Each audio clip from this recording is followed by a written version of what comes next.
Bismillahirrahmanirrahim. Assalamualaikum warahmatullahi wabarakatuh.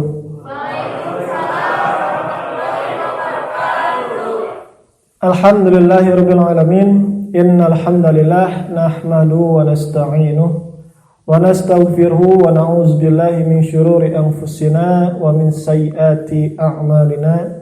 May yahdihillahu fala mudilla lahu wa may yudlilhu fala hadiyalah. Asyhadu an la ilaha illallah wa asyhadu anna Muhammadan abduhu wa rasuluh. Allahumma shalli wa sallim ala sayyidina Muhammadin wa ala alihi wa sahbihi ajma'in, amma ba'd. Para santri, siswa-siswi SMKN 1 Cilengkrang yang Bapak banggakan, yang kali ini hadir di sekolah, baik yang di sekolah maupun yang kini sedang menyaksikan melalui video YouTube ya. Puji syukur, marilah kita panjatkan kehadirat Allah Subhanahu wa taala karena atas berkat rahmat, hidayah serta inayahnya kita semua masih diberikan kesehatan, masih diberikan nikmat ya. Baik itu nikmat iman maupun nikmat Islam ya. Sehingga kita semua bisa berkumpul di tempat ini, di tempat yang penuh dengan kemuliaan ya, bersama-sama menuntut ilmu, bersama-sama mengharap ridha Allah Subhanahu wa taala. Shalawat serta salam tak lupa marilah kita curahkan kepada junjungan Nabi besar Muhammad sallallahu alaihi wasallam beserta para keluarganya, para sahabatnya, dan kita semua selaku umatnya mudah-mudahan mendapatkan syafaatnya di yaumil kiamah kelak, amin ya rabbal alamin. Allahumma sholli ala sayyidina Muhammad. Baik anak-anakku sekalian, pada kesempatan yang berbahagia ini alhamdulillahirabbil alamin kita semua masih bisa bersemangat ya mengikuti kegiatan pesantren Ramadan ini, dan alhamdulillah kita memasuki hari ke 17 ya, 17 Ramadan, di mana 17 Ramadan ini merupakan hari turunnya Al-Quran ya, atau bisa disebut hari nuzul Quran.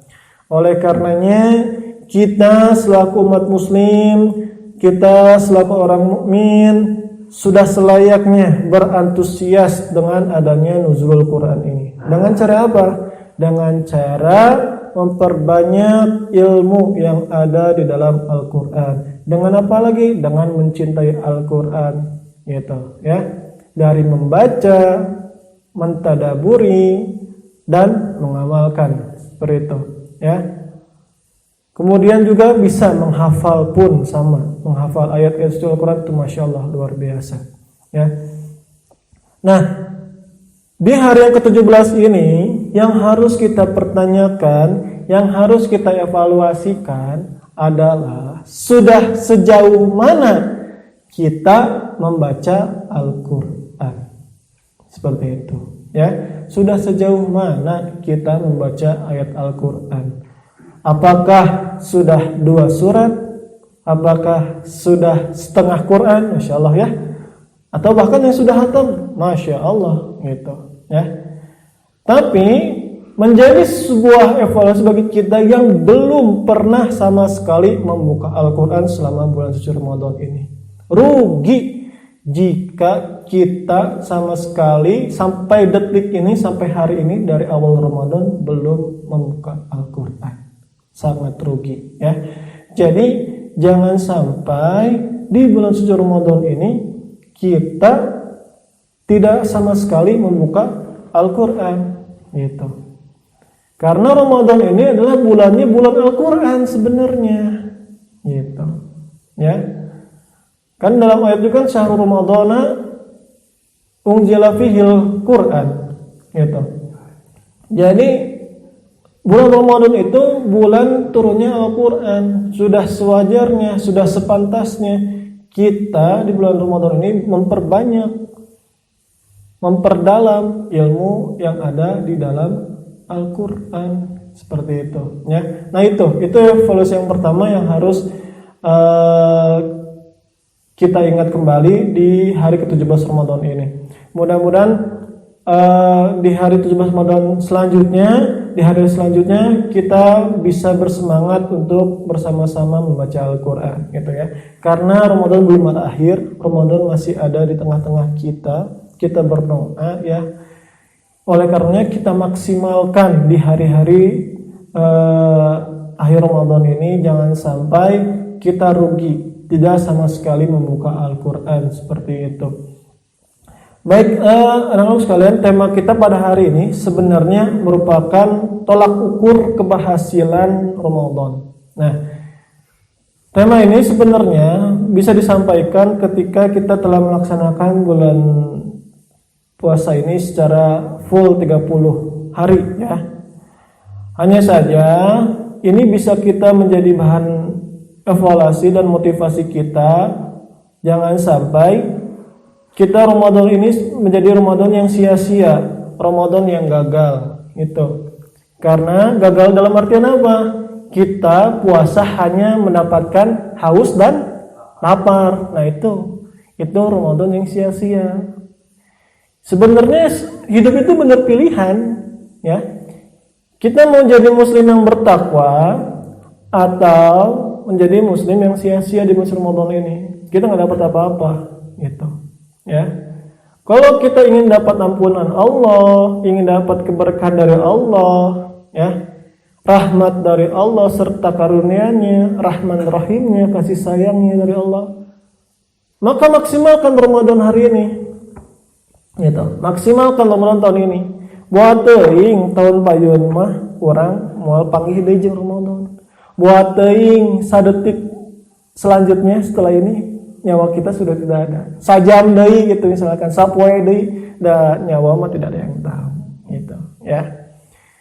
Kemarin Pak Ustadz Abdul menyampaikan, gitu ya, bahwasannya malaikat siapa pencabut nyawa namanya? Ijrail sedang panen-panennya, kan? Dalam artian panen mencabut nyawa itu, ya kita harus hati-hati, gitu. Bapak menyampaikan bahwasannya sebelum awal Ramadan, ya, orang-orang itu kebanyakan khawatir tidak bisa bertemu Ramadan. Kita yang masih bisa bertemu Ramadan bersyukur, gitu loh, ya. Harusnya bersyukur masih bisa bertemu dengan Ramadan. Oleh karenanya dimaksimalkan, gitu. Harus dimaksimalkan. Karena bulannya bulan yang penuh dengan kemuliaan, gitu. Intinya gampang, ketika kita ingin meningkatkan ibadah kita, ingin memaksimalkan ibadah kita, perbanyaklah mengingat kematian, gitu. Bapak terhitung masih muda, ya, tapi Bapak banyak ingat mati, gitu. Karena tidak ada yang menjamin mau muda, ya, mau masih kecil, gitu ya. Anak-anak yang namanya kematian mah tidak memandang umur, gitu loh, ya. Tong abong ada saya mah ngorakene rek baung heula lah. Oh, saya mah ngorakene rek yang pengalaman heula lah, gitu. Misalkan kabatur tanya, aya babaturan anu soleh misalkan, ye ngorakene masuk maksiat lah we, naon we baung heula urang survei lah yang pengalaman cenah teh, ya. Justru itu dosa jariah loh, jangan salah. Malah ngajak keburukan itu dosanya, dosa yang dia lakuin ke kita juga, ya. Jangan sampai gitu, ya. Kan banyak tuh kalangan muda sekarang mumpung ora keneh lah, gitu.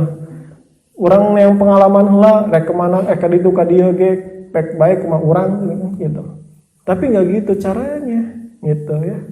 Kita hidup di dunia ini tidak terlepas dari pengawasan Allah.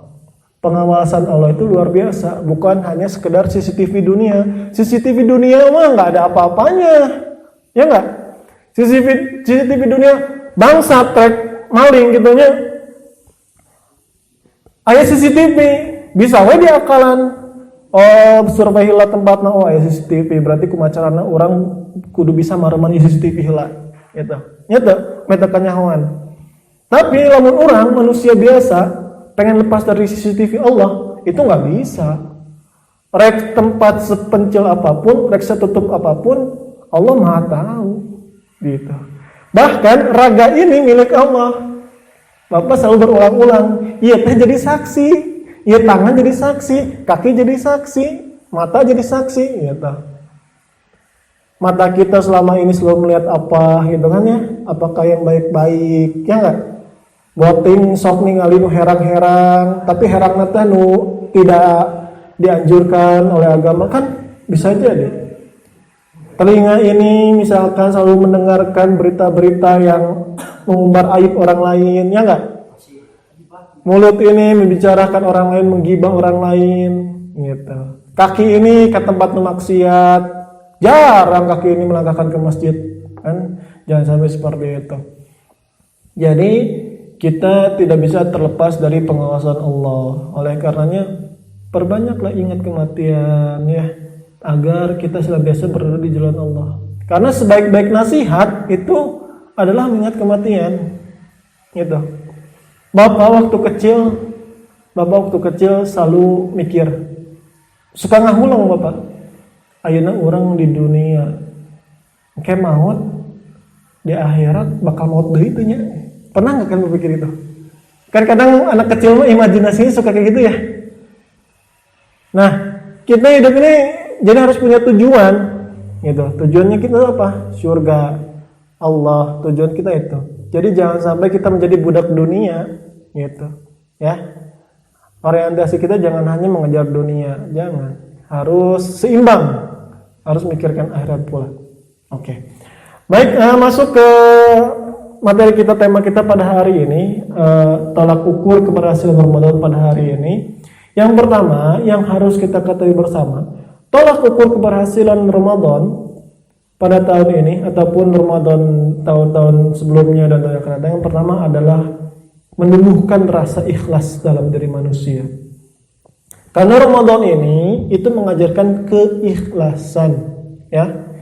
Jadi jangan sampai kita berpuasa kepaksa, hanya tuntutan dari Allah, gitu, ya. Kita ikhlas menjalankan puasa, ikhlas, ridho, ya, ridho. Karena apa? Kalau kita tidak ikhlas, berat. Sapope orang teh berat. Nya leuleus lah gitu nya. Nya leuleus, nya kumaha kitu nya. Jadi puasa teh ngan meunang lapar dan haus we hungkul gitu.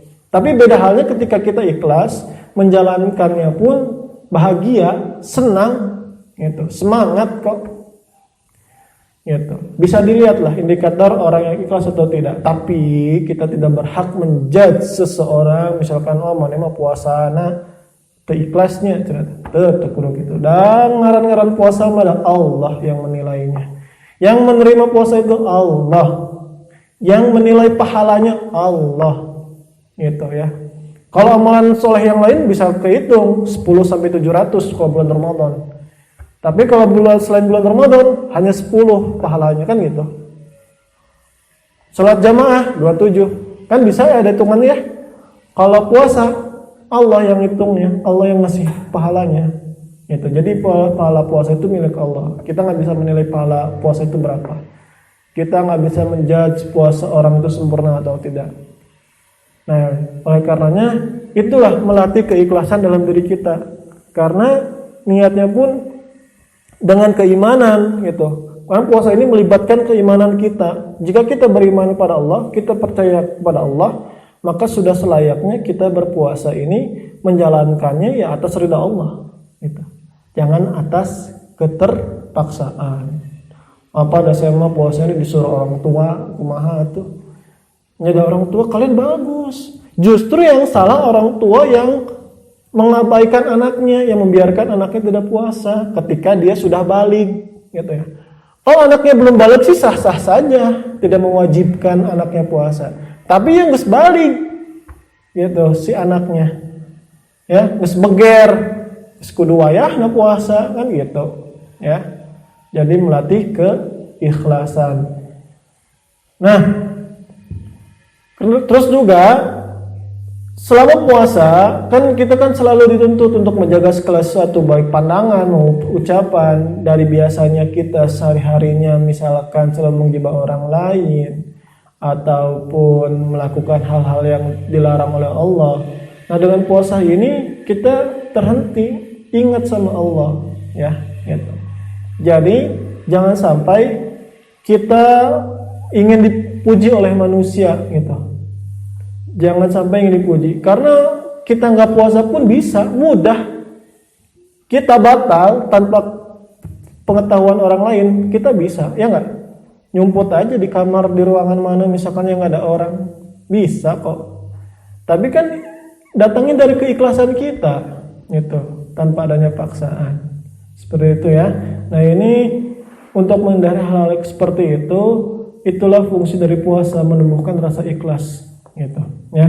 Untuk selanjutnya adalah tumbuhnya rasa muraqabatullah. Muraqabah itu artinya dekat dengan Allah, ya, muraqabatullah, dekat dengan Allah, ya, menjadikan dari ini selalu dekat dengan Allah. Mengapa? Itu sudah menjadi jaminan Allah. Itu sudah bisa kita rasakan kepada pelaku saum yang benar-benar melaksanakan secara maksimal. Kalian yang melakukan saum niat ikhlas lillahi ta'ala mencari Allah, pasti akan merasa Allah itu sangat dekat. Ya enggak?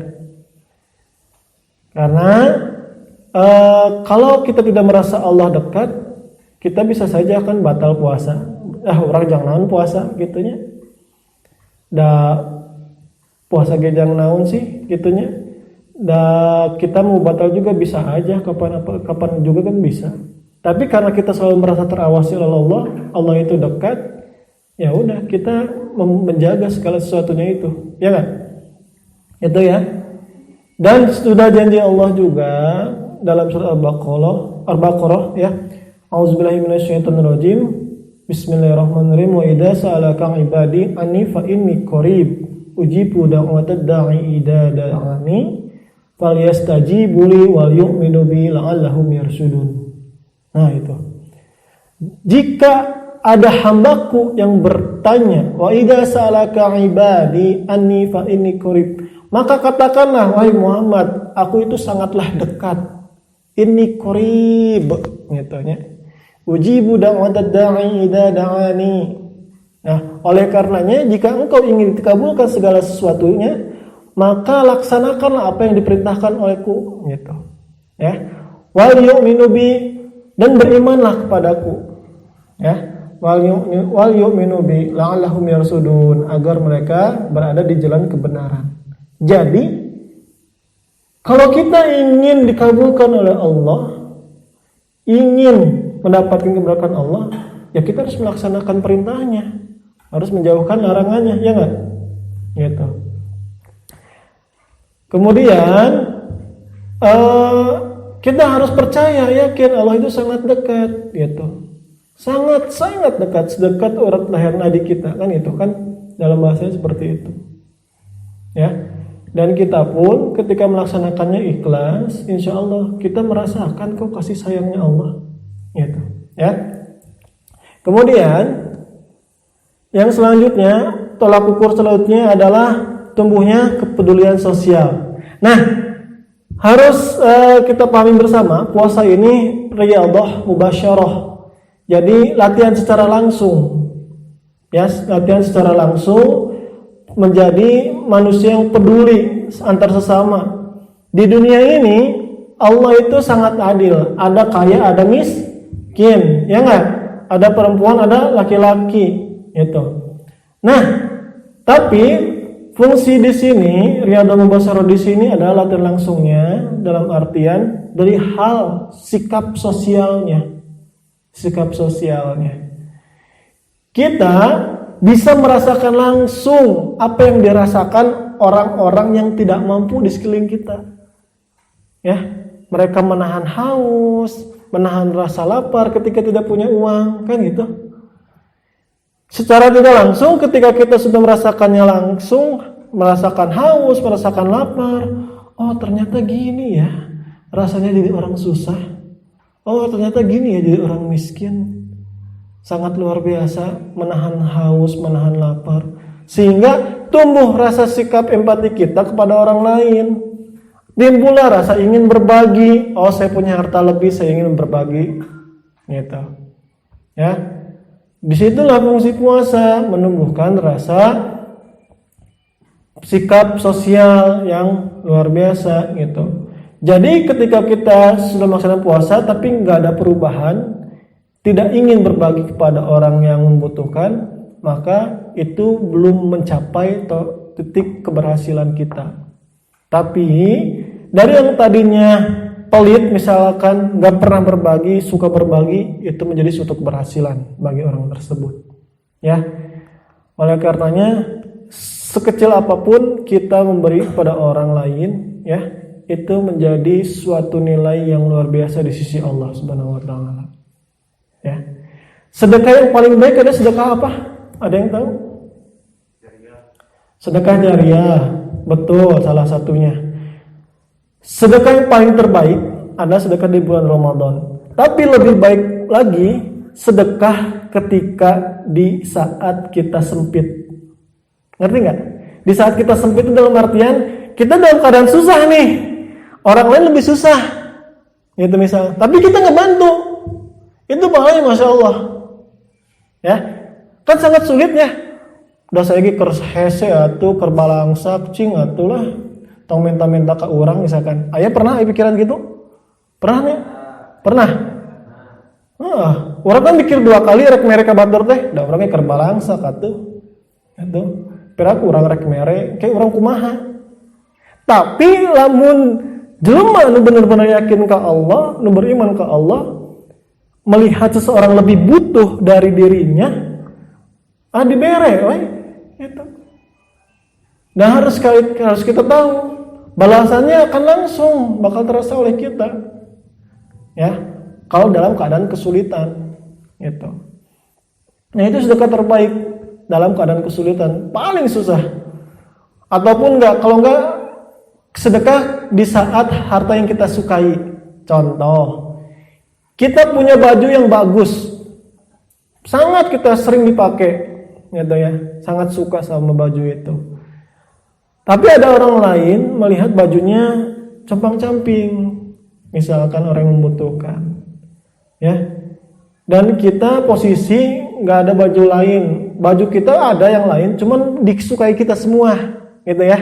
Kan susahnya, rasanya pengen ngasih itu, ingin memberi itu kan sulit ya.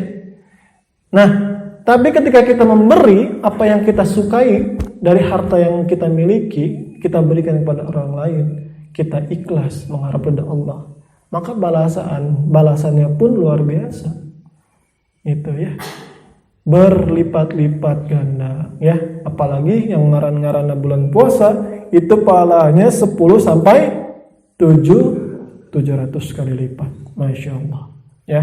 Jadi jangan pernah kita menyepelekan amal ibadah sekecil apapun itu, ya.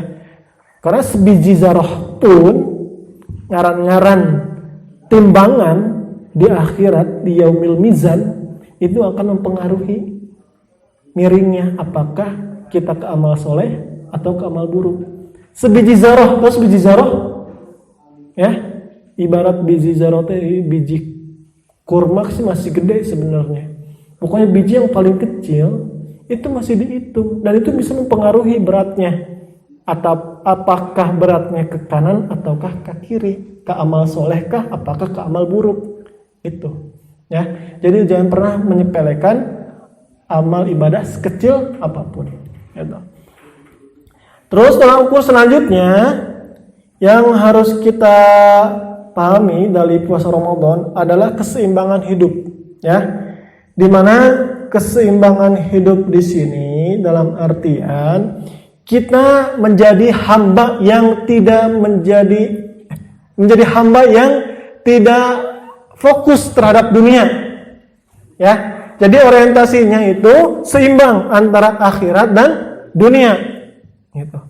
Pak, boleh nggak saya hanya orientasinya akhirat saja? Boleh, tapi jangan sampai melalaikan kewajiban di dunia. Apa kewajiban dunia? Misalnya kalau udah menikah melantarkan istri anaknya, sarua jeung bohong, kayak gitu cara namanya. Tapi misalkan kalau kita belum punya tanggungan apapun, kita masih sendiri mau fokus ke akhirat, laduni lah bahasa itunya, bahasa dalam agamanya laduni, Jadi tidak peduli dengan kehidupan dunia, hanya peduli dengan kehidupan akhirat. Itu boleh. Dengan catatan kita tidak punya tanggungan di dunia.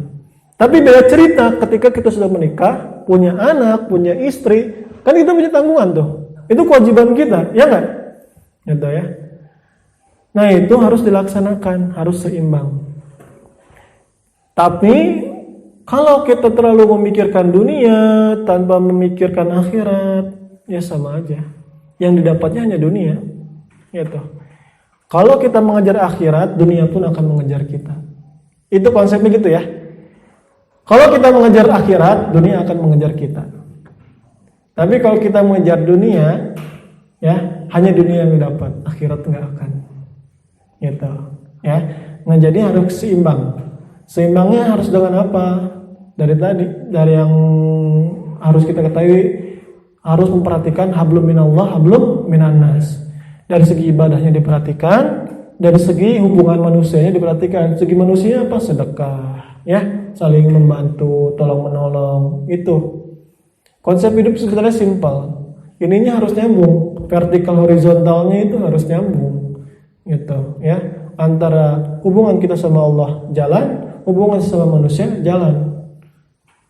Misalkan kita fokus hubungan sama Allah baik, tapi hubungan sama manusianya nggak baik, itu sama saja bohong, gitu ya. Kita banyak hubungan sama Allah baik, tapi banyak musuh di dunia, bahkan hingga membenci karena sakit hati dengan kita, maka akan terhambat di akhirat, gitu ya. Yang namanya dosa kepada Allah gampang, Allah memaafkannya karena Allah Maha Pengampun. Tapi kalau dosa ke orang lain itu sulit dapat ampunannya, karena belum tentu orang yang kita sakitin bisa memaafkan. Kade ya. Jadi jangan sampai kita menyakiti hati orang lain. Belum tentu orang lain itu bisa memaafkan kita. Kade. Ngarang-ngarang hubungan sama manusia itu bisa membahayakan, gitu ya. Kalau ada rasa dendam, rasa benci dan tidak memaafkan, itu menjadi hambatan kita di akhirat.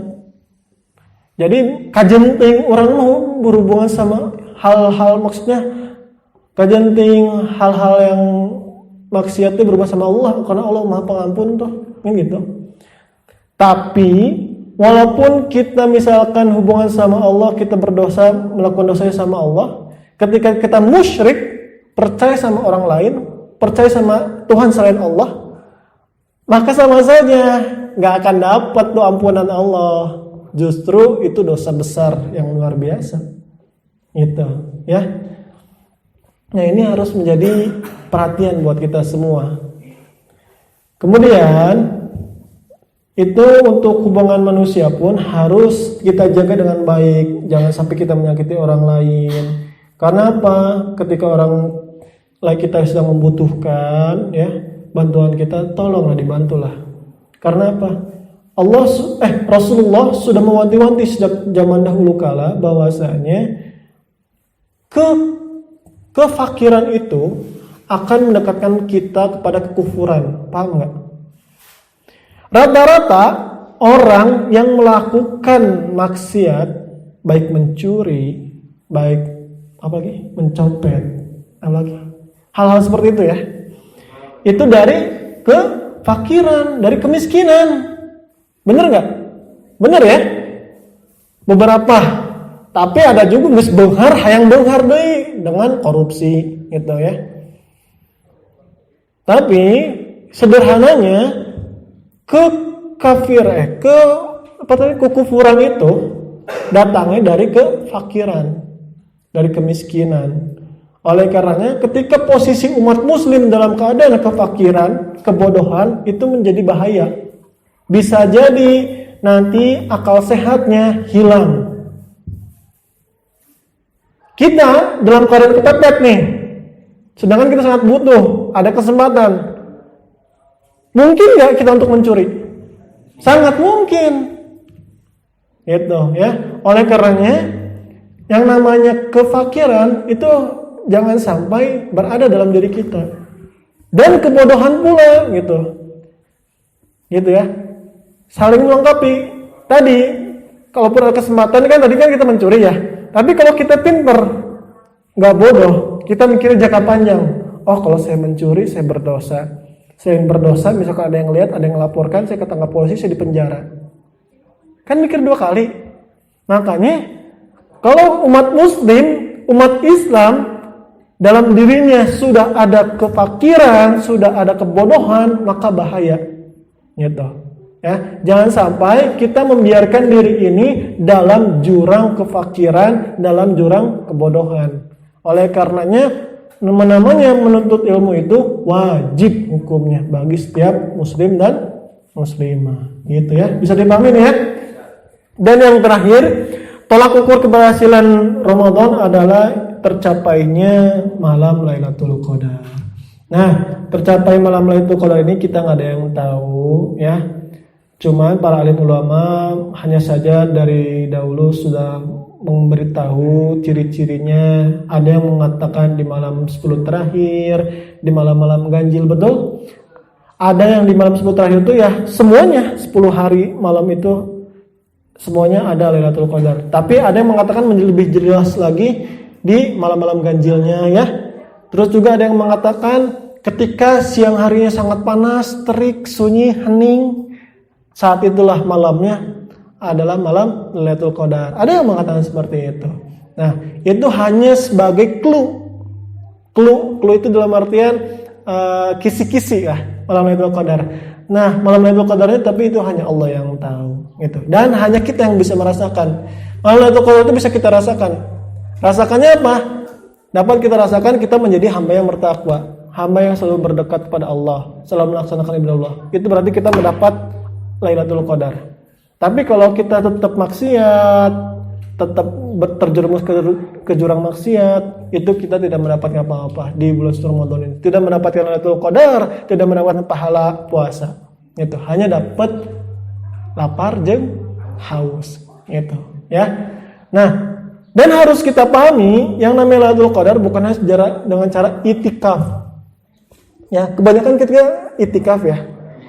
Nah, itikaf ini jangan diartikan kita berzikir aja, tapi baca Qur'annya henteu, mendalami Al-Qur'annya henteu, menghafal Qur'annya henteu. Justru Lailatul Qadar itu kita harus banyakin mentadaburi Al-Qur'an, membaca Al-Qur'an. Karena apa? Dalam surat Al-Qadar kan inna anzalnahu fi Lailatul Qadar. Bahwasanya sesungguhnya Al-Quran itu diturunkan pada malam Lailatul Qadar. Nah itu juga menjadi clue firman Allah. Allah yang berbicara, Allah yang mengatakan dalam firman-Nya surat Al-Qadar ayat 1 bahwasanya Al-Quran itu diturunkan pada malam Lailatul Qadar. Maka sudah selayaknya kalau kita ingin mendapatkan Lailatul Qadar, maka perbanyaklah mentadaburi Al-Quran, membaca Al-Quran, menghafal Al-Quran. Jangan mengandalkan zikir. Zikir bagus. Tapi jangan fokus ke sana. Kita fokus zikir, Al-Quran nggak dibuka. Jangan sampai kayak gitu. Justru Al-Quran pun harus dibuka, gitu. Karena itu sebuah clue-nya kan seperti itu. Malam Lailatul Qadar merupakan malam diturunkannya Al-Quran. Nah itu ya. Nah itu mungkin beberapa tolak ukur keberhasilan bulan suci Ramadan. Mudah-mudahan di antara tolak ukur keberhasilan tersebut kita bisa meraihnya, kita bisa merasakannya pasca Ramadan ini, ya. Mudah-mudahan di tengah-tengah Ramadan ini ibadah kita tidak menurun, semakin meningkat, ya, semakin semangat. Mudah-mudahan kita dilimpahkan rizkinya, kedua orang tua kita dilimpahkan rizkinya, ya, sehingga bisa membeli acuk dulag, gitu ya. Nggak apa-apa, kita dengan beli acuk dulag nggak apa-apa, bagus menyambut hari raya dengan penuh kebahagiaan, dengan kebaikan, ya, serba keindahan. Kan membeli baju baru itu kan keindahan, dan keindahan itu anjuran agama, gitu, ya.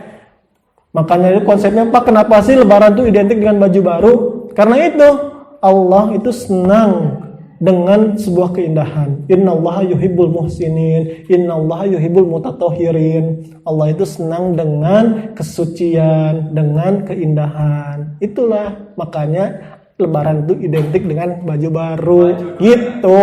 Tapi misalkan yang tidak bisa kebeli baju baru, ya jangan bersuuzon, jangan bersedih, ya. Tetap bersyukur, ya. Toh masih banyak di sekitar kita yang tidak punya baju sama sekali. Ya enggak? Kita yang masih punya baju, yang masih layak dipakai, bersyukur. Gitu ya. Mari anak-anakku sekalian, kita tutup dengan berdoa terlebih dahulu. Silahkan diangkat tangannya, kita berdoa memohon ridha Allah Subhanahu wa taala. Allahumma shalli ala sayyidina Muhammad wa ala sayyidina Muhammad. Allahumma ighfir lil muslimin wal muslimat wal mu'minin wal mu'minat al ahya'i wal amwat innaka ala kulli syai'in qadir. Allahumma ighfir lana dzunubana wa li walidayna warhamhuma kama rabbayani shighara wa li jami'il muslimin wal muslimat wal mu'minin wal mu'minat al ahya'i wal amwat innaka ala kulli syai'in qadir. Allahumma a'inna ala dzikrika wa syukrika wa husna ibadatik. Allahumma nawwir qulubana bin nuril hidayati kama nawwarta al-arsam sikana bada-bada birahmatika ya arhamar rahimin.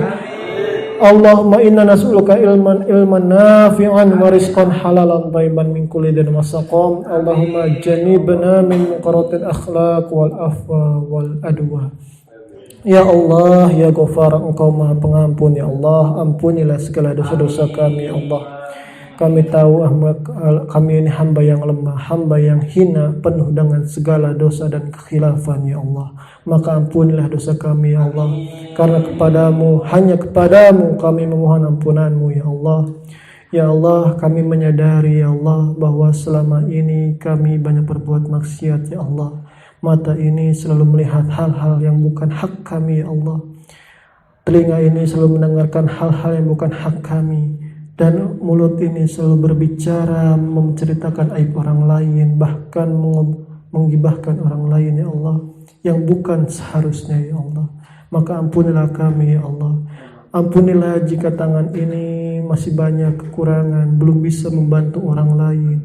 Jika kami selalu bakhil terhadap orang lain, belum bisa menolong antar sesama. Ya Allah, dan ampunilah kaki ini jika kami selalu melangkahkan kaki ini ke tempat-tempat maksiat. Ya Allah, yang tidak Engkau ridhoi, yang tidak Engkau harapkan. Ya Allah, ya Allah, maka dari itu ampunilah segala dosa dan kesalahan kami. Ya Allah, limpahkanlah maghfirah-Mu kepada kami dan kedua orang tua kami serta keluarga kami. Ya Allah, ya Allah, ya Rahman, ya Rahim, Engkau Maha Pengasih. Ya Allah, Engkau Maha Penyayang. Ya Allah, berilah kesehatan selalu kepada kedua orang tua kami. Ya Allah, kesehatan kepada bapak ibu guru kami. Ya Allah, kesehatan kepada keluarga kami. Ya Allah, limpahkanlah rahmat rizki-Mu kepada kami, kedua orang tua kami dan keluarga kami. Ya Allah, dan jadikanlah Ramadan kali ini Ramadan yang penuh berkah, penuh rahmat serta karunia-Mu. Ya Allah, ya Allah, tetapkanlah hati ini untuk senantiasa berada di jalan-Mu. Ya Allah, sinarilah hati ini dengan cahaya-Mu. Ya Allah, sehingga kami selalu berada di jalan-Mu, selalu berada di dalam lindungan-Mu. Ya Allah, ya Allah, jadikanlah lisan ini lisan yang senantiasa berzikir kepada-Mu. Ya Allah, hati ini selalu berzikir kepada-Mu. Ya Allah, mengingat-Mu. Ya Allah, ya Allah, berilah kami kesempatan di akhir hidup kami untuk bisa mengucapkan kalimat la ilaha illallah. Ya Allah, wafatkanlah kami dalam keadaan husnul khatimah. Ya Allah, dan izinkan kami mendapatkan Lailatul Qadar di bulan suci Ramadan ini. Ya Allah, ya Allah, ya Sami'un Basir, Engkau Maha mendengar, Engkau Maha melihat. Ya Allah, maka kabulkanlah segala doa-doa kami. Ya Allah, hanya kepadamu kami mohon, hanya kepadamu kami meminta, hanya kepadamu kami memohon ampunan-Mu. Ya Allah, Rabbana zalamna anfusana wa illam taghfir lana wa tarhamna lanakunanna minal khasirin. Rabbana atina fid dunya hasanah wa fil akhirati hasanah wa qina adzabannar. Bi fadlika subhana rabbika rabbil izzati amma yasifun wa salamun alal mursalin walhamdulillahi rabbil alamin. Al-Fatihah. A'udzu billahi minasyaitonir rajim. Bismillahirrahmanirrahim. Alhamdulillahirabbil alamin arrahmanir rahim maliki yaumiddin iyyaka na'budu wa iyyaka nasta'in ihdinas siratal mustaqim siratal ladzina an'amta 'alaihim ghairil maghdubi 'alaihim waladdallin amin amin ya rabbal alamin barakallah. Sekian dari Bapak, bila taufiq wal hidayah. Wassalamualaikum warahmatullahi wabarakatuh.